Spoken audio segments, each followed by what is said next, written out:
One of my best friends once upon a time got married to his high school sweetheart.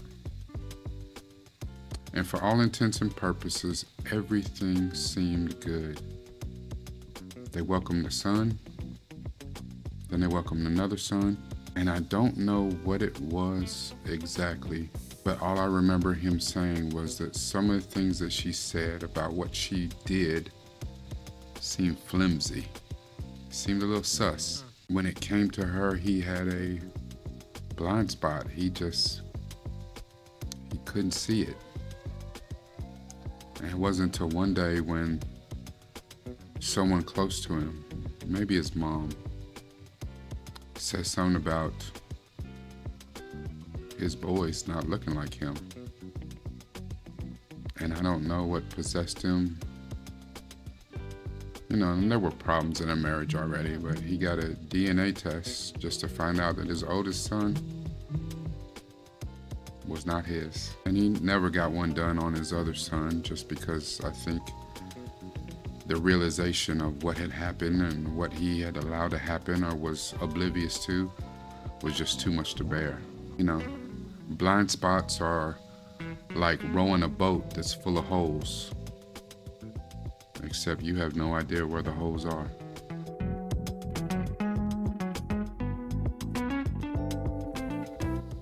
Hello, Governor. This is Rakai Steed, nupefromdaville. Doctor Who, Season 5, Episode 5, Flesh and Stone. This is the second part of the two-part episodes about the Weeping Angels. Yes, we are back with the angels. We left the last episode on kind of a cliffhanger. The doctor pulled a gun and he was about to shoot at the gravity ball that was keeping them on the ground in this tunnel, in this cave that they were in. They were pretty much surrounded by the angels, and they didn't have any real options here. So the doctor, when we come back, the doctor shoots the gravity ball. He allowed all the lights to go out. He shot the gravity ball, and when the lights come back on, they are now upside down in the cave, standing on the bottom of the ship. So they walk around to an access panel, and they do what they have to get into the ship. But they knew that even with them being upside down on the ship, even though they're stone angels, they had wings. It's only a matter of time till they get up to the ship. And this is the crashed ship. They get inside the access panel, but a inner door locks on them. So while they're trying to hack their way in to get further inside the ship, they hear the banging outside the door. The angels are coming for them, and it appears they're going to get through any moment now. The doctor does what he does, and he, sonics it so that they get in through a series of doors to get into the inner chamber. I guess like the control panels, the main flight deck. But the problem with being in the main flight deck is that there are access doors, 3-4 places around the flight deck. And the angels have gotten into all the access panels and they surround them. So the Anglican soldiers put up some type of magnet to keep the angels out, but it's only temporary. One of the crazy things that happened is one of the soldiers who died, I think his name was Bob. The angels are talking through Bob, and he's dead, but they're using Bob in some kind of way, his consciousness, to relay messages to the doctor. So they are coming for the doctor and all the companions. The problem that they have is that they find out that there is an angel inside Amy.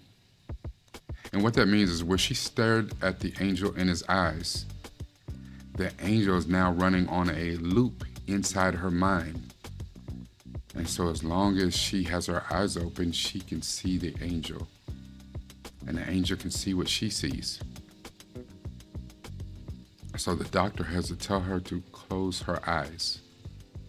They open up another panel that appears to be a jungle, where the people on the ship were kind of growing their own vegetation. But that's also kind of a lie because some of the trees are wired.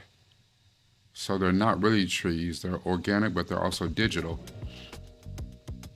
So this jungle area where they're growing food and there's animals in there is also digitized, so it creates its own precipitation and things like that. They run into this area to get away from the angels, but the angels are quickly pursuing them. And this entire time, Amy has her eyes closed.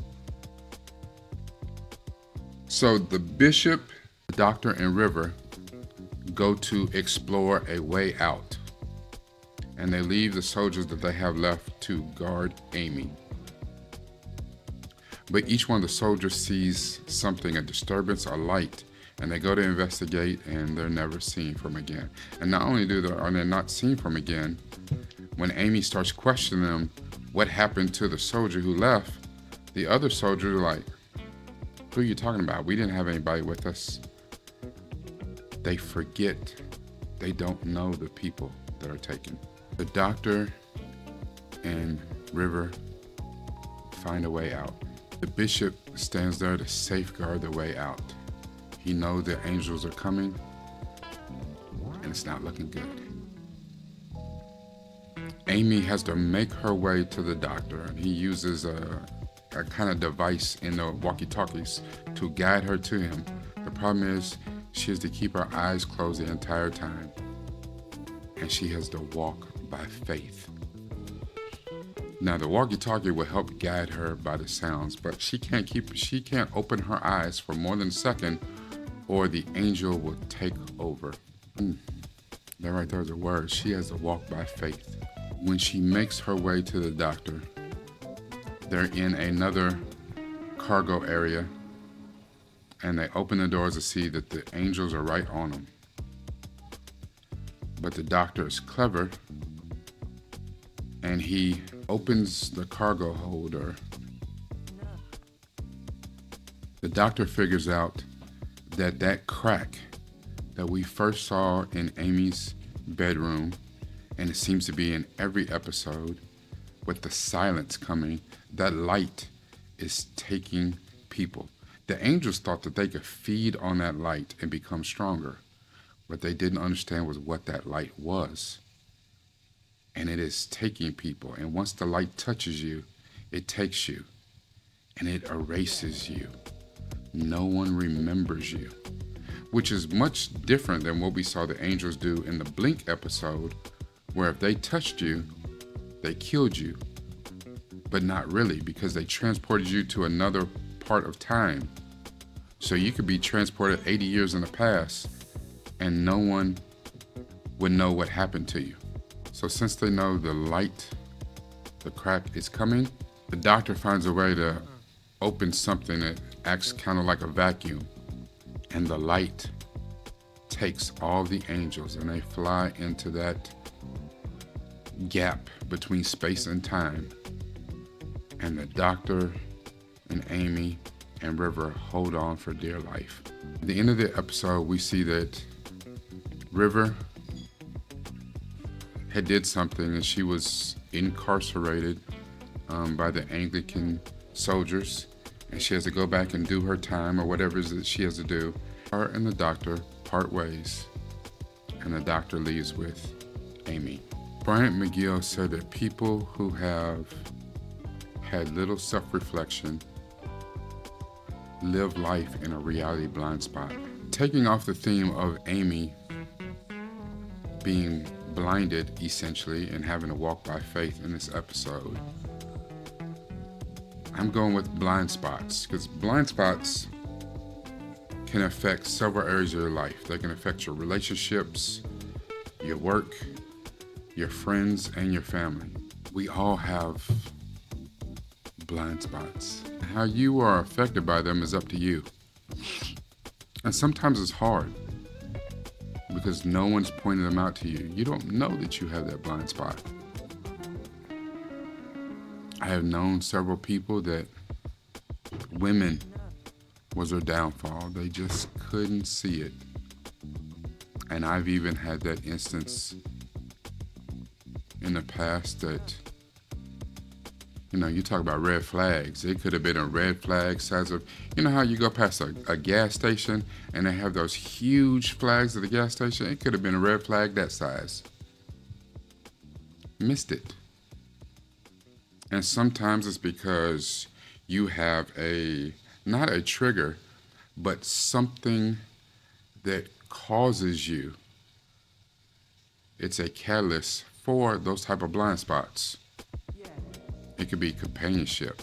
You just don't want to be lonely. It could be the sex. It could be codependency. It could be narcissism and your willingness to control other people. It could be a lot of things. Self-esteem. But it can lead to us all having blind spots. It's easy to talk about the relationships you have and family. Not a lot of mama's boys realize that they're mama's boys. I think daddy's girls realize that they're daddy's girls. But mama's boys, for the most part, don't realize that they're mama's boys. You may have that one friend or that one family member who's really good at manipulating you and getting over, or says stuff that sounds good. And even though something in the back of your mind telling you, I don't know, you still let it fly anyway. If you haven't seen this particular episode, check the link in the description. But Centel reviewed another movie that I absolutely love called Rounders. You should check that out as well. His reaction to that. And in that movie, the main character, played by Matt Damon, had a best friend, Worm. Worm was a piece of shit. And to have someone say that that's your best friend and all they do is manipulate you so that they can get their own way. And they go out of their way to screw you over time and time again. Worm was Matt Damon's, and Worm was played by Edward Norton, but he was Matt Damon's blind spot. And it came a time where he got screwed over one too many times, and he said, I can't do this anymore. And that happens in your relationships, that happens at work, it happens with friends and family. I wish I had an easy thing to tell you of how to get past that. The only thing that you can do is recognize that you have areas and blind spots. You may be the greatest driver ever. You may be a Formula One driver. You might be Senna, Lewis Hamilton. But when you turn your head one way or the other to look over your shoulder, your car has a blind spot on both sides. And I'm sure that you have more than one in your life. This is Rakai Steed, nupefromdaville. Don't forget to like, comment, share this as much as possible. We are still on the quest for 1,000 subscribers, and we're close. We are almost there. And I thank you for that. But in that as well, if you like watching these, and hopefully you watch it past the recap of the episode, and you listen to a little bit of what I say, put several more of these on. Listen, you might get something, you may not. But pull up the side quest playlists. Let them roll. I appreciate you. It's got to be about this. But it's got to be about this too.